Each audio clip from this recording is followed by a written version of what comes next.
So I did my stream late last week, so I will not be talking about Shangri-La Frontier, unfortunately. I just got to get that out of the way. As much as I love it, that I didn't watch any this week that I haven't covered already. So it's going to be staying right there. But this is pretty much where we left off the last week. I'm sort of like finding reasons to really, really love some of these series. Some of them are kind of just staying where they are, they become stagnant. Others are probably moving down, and there are some surprise readjustments to go through this week. Um, and I actually did talk about a couple of these in depth earlier in the week. If you didn't see my post, I was live with Biggles Mets again, and we were talking about some of the seasonal anime that he was a fan of. We were also there with Lil Chad, who is another YouTube creator. And at one point, me and Little Chad basically geeked out about ReZero because we're both huge fans of that series. So yeah, that was great, and I would highly recommend you go over to Biggles' channel and check that out because it was a really, really fun time we had talking about all those anime. Okay, is he finally ready to get into the anime? Yes, the answer is yes. So we're going to start off with Talker because it's actually the first one I watched this week. Unlike normal, where I would start with Shangri-La Frontier, I started with Talker. So it had a really good episode, actually. I think Noel's strategic mind sort of like wins out in all of this. And we get to see just how strong his will is when he's faced with a very harsh ultimatum. He basically just calls the bluff, so to speak. Like, I don't have any point in living if I don't get to do it my own way.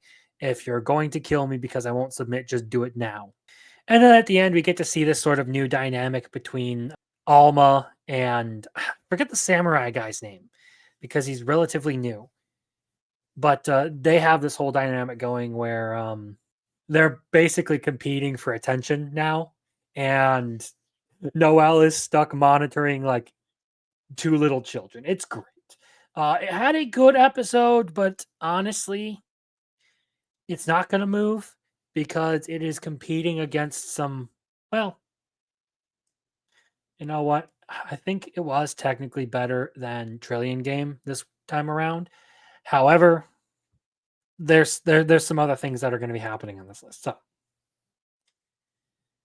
that's how Talker went. I have been enjoying that very much, and I'm glad I have been sticking with it.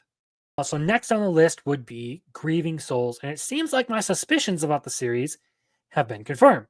Kind of. Sophia Black being the red-haired student of Citri Smart makes perfect sense.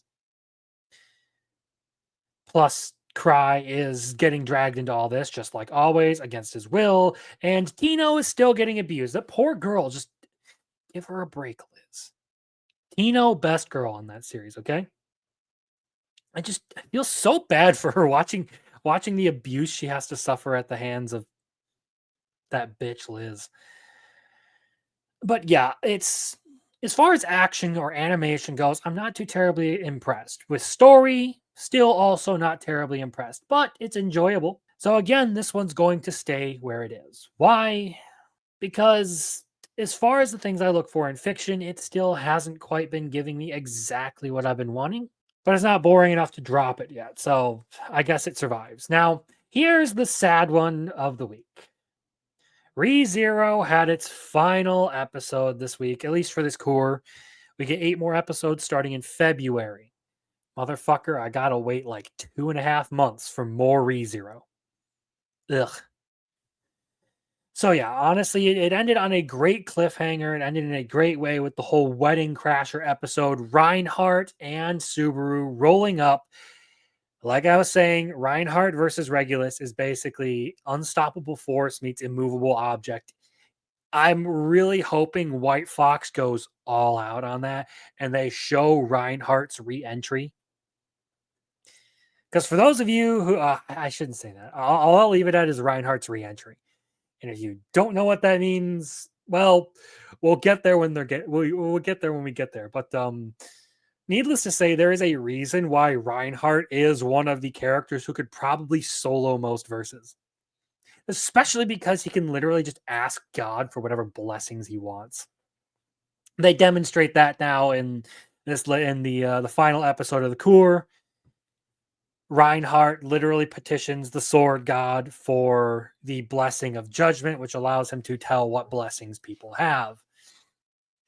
And he consistently does that throughout the entire fight. It's the dude is legit insane with how many divine protections he has, on top of the fact that he can just ask for more divine protections. So yeah, I'm really looking forward. I think they did a good job of adapting a lot of that stuff. They didn't show Amelia's preparation to counterattack Regulus in that scene, but so what? It kind of wouldn't really benefit from it. Good episode to end on. Sucks that for anime only is that it's a cliffhanger, but trust me, the potential for this next half of the season is high.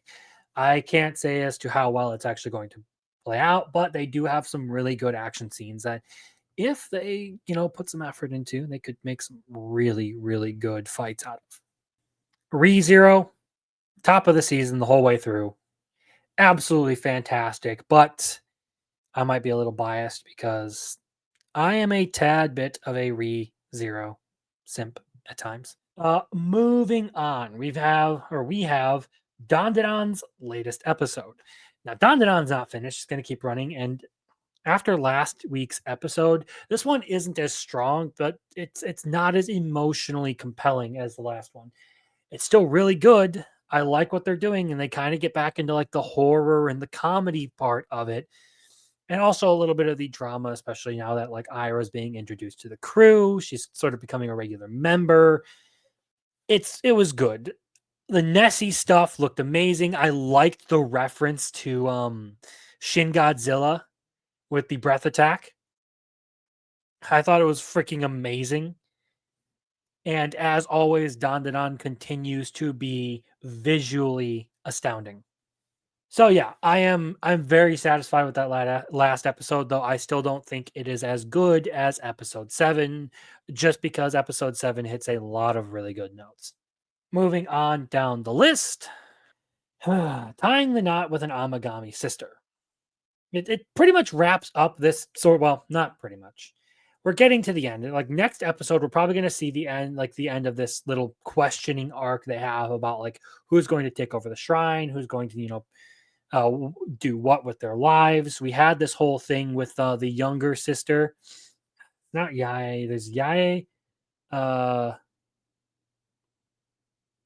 Yue, and Ashina, I believe, is the youngest.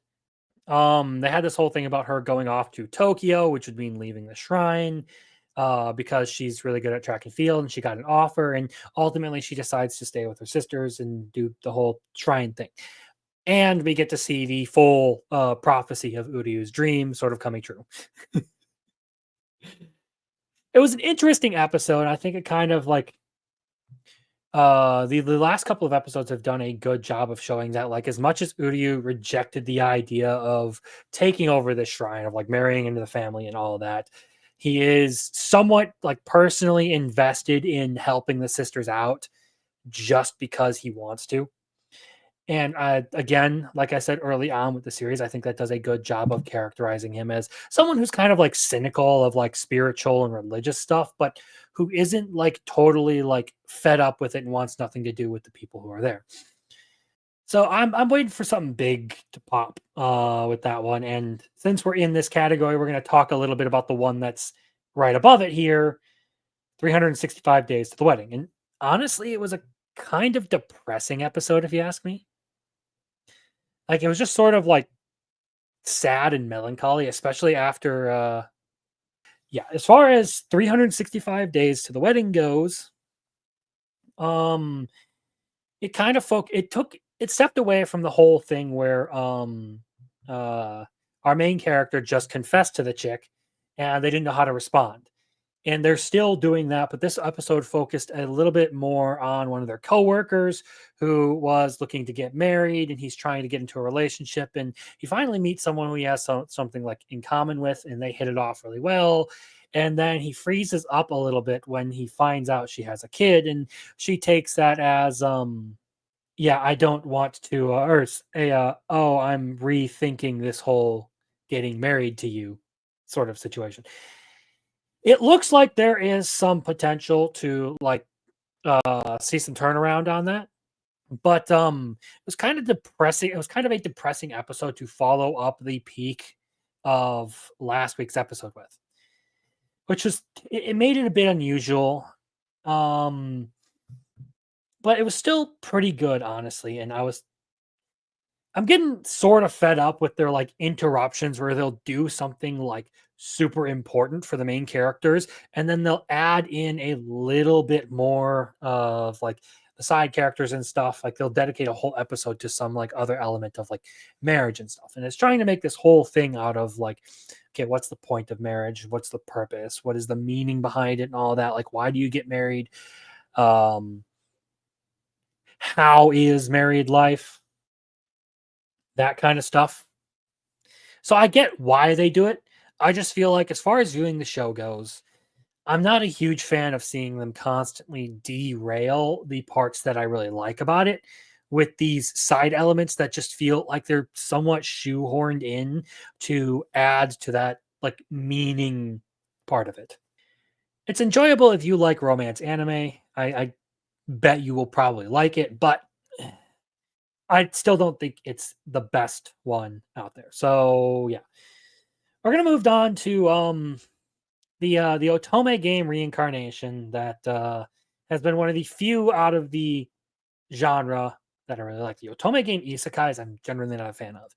And like I said, we were talking about this one with Bagels Mets earlier in the week over on his channel. So I think this episode was good, and I'm actually going to move it up to the interesting category rather than the okay, because it has sort of proceeded along the lines that I was hoping it was. Um, they're kind of like showing that there is a darker side to this quote unquote heroine character, Liz Cather, that she actually hates Alicia and is somewhat responsible for all of the bad things, such as rumors and even almost dying in that kidnapping thing was an intentional thing. We also see Alicia sort of like use her magic to well, I'll say I'll be direct. It was interesting to see her use her magic to take one of her eyes and give it to a blind person.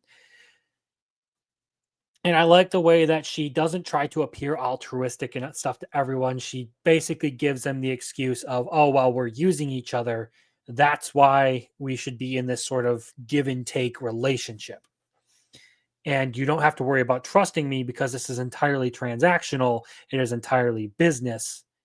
So so yeah, there was that, and then there was like the forced sort of drama thing between Alicia and Duke, and I still hate the fucking naming scheme for that series, but this episode I think did a good job, and I think it deserves to move up to the interesting category. You know what? I'm actually going to put it over Mecha Ude because Mecha Ude has consistently been getting more and more meh as time goes on. Dragon Ball Daima has finally done two of the things that I have been really hoping that they would get to early on. And so this latest episode, they are finally brought Vegeta to the Demon World, which Vegeta in action will probably improve this show drastically because he has been nothing but a character who shows up in random like side shots up to this point. He hasn't really done much yet. And Goku's about to fight one of the Tamagamis, basically just these robots that defend the demon world Dragon Balls, and they're supposed to be incredibly powerful, and no one's ever beaten one of them. So that's probably going to be a really good fight, especially considering the visuals on this series have been fantastic. So I'm looking forward to that part. And because of that, actually, with this latest episode, I'm actually moving this up again, another one moving upwards to the interesting category because this episode has basically set up what I've been looking forward to the most. A lot of action and stuff out of Dragon Ball. The last episode, like I said, did a good job of reminding us like the hype behind Super Saiyan transformations. There's just something unrivaled about that transformation that just it gets you excited to see. Okay. So yeah, I'm looking forward to particularly to the next episode of Daima because it's probably going to have a lot of the things I am really looking forward to, or I have been looking forward to in this series. And now we get to the problem child a bit of this. Mecha Ude. Honestly, this one has been like very, very hit or miss. I've described the storytelling style of it as much more childish. It would be good for like a much younger audience, like around the like 10 to 12 age group, because it is very clean. It's very simple, like more action oriented, still has a story, but it's very fast paced and very much like you're trying to entertain a child with it, not a not a teen or an adult. And that is again the issue I sort of have with this episode that just came out this week, because as much as I love the concept, and the action has been good, and some elements of the storytelling have been very well done, it again sort of goes back to the very fast paced, much goofier interpretation of action sequences, especially, which kind of sucks, especially in this like high stress situation where like it's turning into like an all out like melee where a bunch of people are like fighting all at the same time. And it's sort of glossing over a lot of major action sequences that in normal, like shonen styles, would get a lot of attention, but I haven't been too terribly impressed with. So it's moving down. I haven't been as much of a fan of this one. It would like I said, it's probably better for much younger people and people who aren't looking for like specific kinds of storytelling like I am, that take it more seriously and are more thorough in the way they present stories. So yeah, I have to move that one down because I've been consistently enjoying it less and less. Trillion Game. Consistently, Trillion Game's character dynamics have been entertaining because Haru is very much like the player, people person, charismatic figure, and Gaku is like the practical guy who is like the understandably um thrown off by Haru's antics, just like everyone else. And now they've also introduced a new character in the form of Rin Takahashi, who they have now hired to be the president of their startup company, and who is responsible for finding the whole business plan, even though it's supposed to be their company. I like that character dynamic. I do like that it's a little bit over the top and funny with the way it does all this like business stuff and goes about like how like finances and all this stuff works in the business world. It gives you a little bit of that tutorial, not too much where I would say, oh, you can watch this anime and start your own business, but it does a good job of presenting the actual like financials and practicality of starting a business. That said, I still do not like the art style for this one. And I haven't liked their flash forwards, and I don't know how like terribly invested I am in this story. So honestly, I do kind of have to move it down to um interesting category, although it is going to stay at the top of interesting. So if you like a like business, more character focused drama sort of anime, this will be good for you. It's not quite what I'm looking for, but it's not terrible. It's still good. It's still worth watching. It's just I've got to move it down because like the initial um shine of it has kind of waned as I've gotten to know like the characters more. I've seen more of the story. It isn't as intriguing to me as when it first started. Magilumiere Co-Limited had a decent episode this week, actually. Not enough to move it up to the interesting category. It's still just okay, but it's not going to move downwards, at least not of its own qualifications. I like that they gave a like brief in-universe reason for why like the men aren't also capable of using magic. Basically, their idea is that like when it comes to men, their output is too quote unquote aggressive, and therefore they can't actually use the equipment properly, and that's why women end up being like um the primary users of magic and why there's only magical girls in this world. I think that was a fair, like, a decent explanation for why that is. A little bit of interest, like a little bit of a detail that I found somewhat interesting that wasn't entirely necessary for them to throw in. We also get to see the difference in behavior between the top company, AST or ATS, whatever it is, and how they handle Kai. They effectively treat it solely like a business, whereas Magilumiere and their team were basically designed to like fight Kai as proper magical girls, and they don't treat it like a business or a job. They're actually there to save people and protect people, not specifically to make money. So that sort of dynamic showing that it isn't like this one-sided battle where like AST is just that much better than everyone else. No, it's mostly just that, like, as far as business goes, they're the most successful, but maybe not the most proper company. And they're definitely not the most proper magical girls. So now we are going to get into again one of the top ones for the week, for the season, really. Bleach. What in the hell was that episode? I watched a giant glowing baby fight God's right hand. I I am so weirded out by this episode, but we're talking about Captain Mayuri here. So, yeah, it's kind of understandable why things got weird. Basically, if you're wondering what happened in this episode, Captain Mayuri and Captain Zaraki came up against Pernidia, which is the Soul King's left hand, I believe. And it has some really weird powers of like nerve control and all this. And Mayuri basically goes through his whole like weird soul science arc again and defeats the Soul King's right hand using his developments. At least that's what it looks like. His Bankai devoured Pernidia. That's what happened this episode.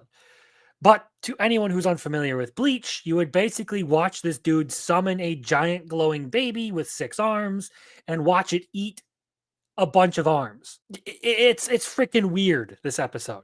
And now there were some complaints about like CGI and stuff used, but it did have a really good section, or a really good section of animation with Captain Mayuri using his technology to sort of like skirt around and take advantage of the terrain of Warveld. So while I did enjoy it, it was just bizarre. Like Bleach gets that way sometimes, but this episode was just a cut above the rest as far as bizarre goes. Now, because of weather and stuff, I actually managed to watch a bunch of anime earlier in the week, which means I got caught up on some stuff. Yay! Particularly with Orb. And now this one has been consistently good, and I've really liked it, and it's going to move up this week a lot because they have done a really good job with storytelling and with characters. Badeni turned out to be a little bit more complex of a character than I gave him credit for at first. Um, he is very arrogant, very prideful, but not to the point where like it completely ruins his character. He's still willing to like compensate people and all that. He just wants all of the glory of proving heliocentrism all to himself. They have now gotten some like stargazing records from actual nobles to help them prove their theory, and they've also introduced a new character in the form of what's her name? What's her name? Yolenta, who I think they're alluding to might be the daughter of Novak, the Inquisitor we met earlier in the series, which would be a really interesting dynamic to see Novak doing all of this like persecution and stuff to for the sake of his daughter, only for her to get wrapped up in the very thing he's persecuting people for. As far as Yolenta goes as a character, I do like her. It's set in this period of time where, you know, like women have less rights than men. So she wants to be a scholar and she's in this sort of like uh, astronomical library where they keep records of stars and they talk about theories and work on like the model of the universe and all of that. And she is a somewhat outstanding individual in and of herself. I mean, some of her papers actually get all the way to the head and he praises them. But because she's a woman and technically an assistant to one of the men studying there, her papers get published under his name and she feels a little bit shorted by that and all. It's she's a good character. I feel like they do a good job of like not turning it into like a hate train for the past. That's one of the things I was worried about with this is that it was going to basically turn into look how awful the past was. Instead, it's mostly just being objective about it and covering things the way they were and still sort of being nice about how like rough things could be, particularly with the way the church at the time persecuted anything that didn't agree with their dogma, and especially with how women were basically second class citizens. So yeah, it especially goes into detail about how like she could be tried as a witch if she was even like caught like implicated in some of this stuff, which is like straight up unfair, but it doesn't really try to like rub that in and make like the men seem like they're evil for that. So yeah, Orb, very good this week. Or very good now that I'm fully caught up on it. I think it deserves to be right there. You are Miss Servant. Honestly, I really liked this episode, but it does have some mechanical issues that I feel like didn't blend its themes very well. It gives us a good look into Yuki's background and what put her in this position to begin with, and like how she was basically abducted and forced to. She was a normal girl whose parents were murdered, and she was abducted, and she was forced to become an assassin, and that separated her from her sister, who is her only living relative at this point. And now that she's come back to like an ordinary life, she kind of wants to repair that relationship, but feels like it might be too far gone. So there's that more like dramatic elements to like making Yuki a human character, but then there's also the like goofy sort of antics that are going on where Yuki wants to compete in this school competition because she's obsessed with Katsuda sauce, which if you're not familiar with the series, basically there's a shop that she and Hideyoshi, the main character, frequent for dinners and such. And they have a special sauce called Katsuda sauce. And she's obsessed with it, puts it on like everything. So now she basically wants the special sauce that they're making all to herself. It's a very funny thing, and I do like both elements. I just feel like it's weird that they would both be put into the same episode like that. Like you would have a very, very dramatic first half and then move right into what is effectively a goofier, more heartwarming element to the series, especially as they introduce another potential assassin character, the pink haired chick who shows up right at the end of the episode. And not in a bad way this time, like with the other assassin. No, this time she's actually trying to help, it seems, which makes me kind of trust her less. So now we get to talk about Ranma as an anime, because I'm caught up on that one now too. Personally, I like it, but I do get why people were complaining about it. Is it the original? Probably not. I haven't seen the original and I haven't read the manga for it. That said, in and of itself, it's still an entertaining series, but the initial shine for it after those first couple of episodes is kind of worn off, which means I do need to bring it down a couple of notches. I like it. It's very fun, and as like Shad Brooks points out in his videos on it, like it does have a lot of those themes of like traditional masculinity and all that. There are a lot of good values you can take from this, but I don't think they're presented as well in this one as they were in the original from what I've seen. I also don't think some of these scenes have as good of animation or um, treatment as what the original did. So for now, I'm moving it down to here because while I do really, really enjoy it, it's just become something that's sort of interesting. And I'm trying to reserve the very good. I'm moving it down to the middle of the pack and interesting because I don't know. I feel like it probably could have been better. Demon Lord 2099. Now, this one's actually been a sleeper this season for me. So much so, in fact, I'm moving it up to must watch, which is huge because it has skipped over even Shangri La Frontier. This one is actually incredibly good from action to soundtrack to characters to story. All of it has been very, very good so far. And right now, I think I'm only 4 or 5 episodes in, but I do highly, highly recommend it. It might not seem like much, but I think it does the whole like quote unquote reverse isekai thing very well. Like the demon lord out of his element in a new world full of like technology and stuff that he doesn't understand. Veltal adapting very well has been like a nice touch. Him learning to get around the fact that he cannot use a familia to use magic has been another great thing. It's been well paced. And as far as a quote unquote demon lord goes, it does the sort of misunderstood thing very well, where like he's not actually an evil person. He's not even like a really like a demon lord at all. It's just a title that he earned because he was the king of the immortals, who he treats as his people because they were pretty much othered from the world for being freaks, pretty much. I mean, you have immortal figures living among you. Obviously, people are going to treat them differently. They're going to become suspicious of those things, yada, yada, yada. But it does a good portrayal. It does a good job, I should say, of portraying him as a very like respectable, proper leader. Like like I've said in many of my descriptions of it in the past, I can understand why people would actually follow Veltal. He's charismatic. He comes off as kind, um, endearing even at times, and I can genuinely respect it. Him as a character, plus the dynamics between him and the hacker chick and his subordinate Machina, um, have been really good. Plus, there is an ongoing story about how basically the city that they're living in is sustained on the deaths of immortals. And it comes with a lot of intrigue. I think it's been executed very, very well across this whole series. Sleeper this season. Like it is underrated, if you ask me. And that brings us to the last one of the night. One that I was actually convinced to give a second chance by the guy I've mentioned a couple times this stream, Big Old Mets.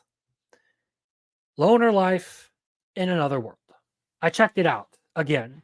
I picked up where I left off after dropping it because now I have a little bit of extra time slot that ReZero has finished up. And as far as this goes, it's actually not bad. Like I actually enjoyed that last episode that I watched, which was a huge surprise because it had felt so generic before. And after taking a break and coming back to it and giving it a genuine shot, it's actually like much more enjoyable. Maybe it's just this particular episode. Yeah, as far as this one goes, I do like that Haruka has finally decided he's going to nut up and actually do something. He's not just going to run away. As far as Loner Life goes, I enjoyed it more coming back to it. Still kind of like middle of the road isekai stuff, but I'm actually putting it back on the list because I've enjoyed it. And that was all because Biggles decided he was going to get me to give it a fucking try again. I'm looking forward to this upcoming confrontation, but I did not have enough time to actually catch up on it this week.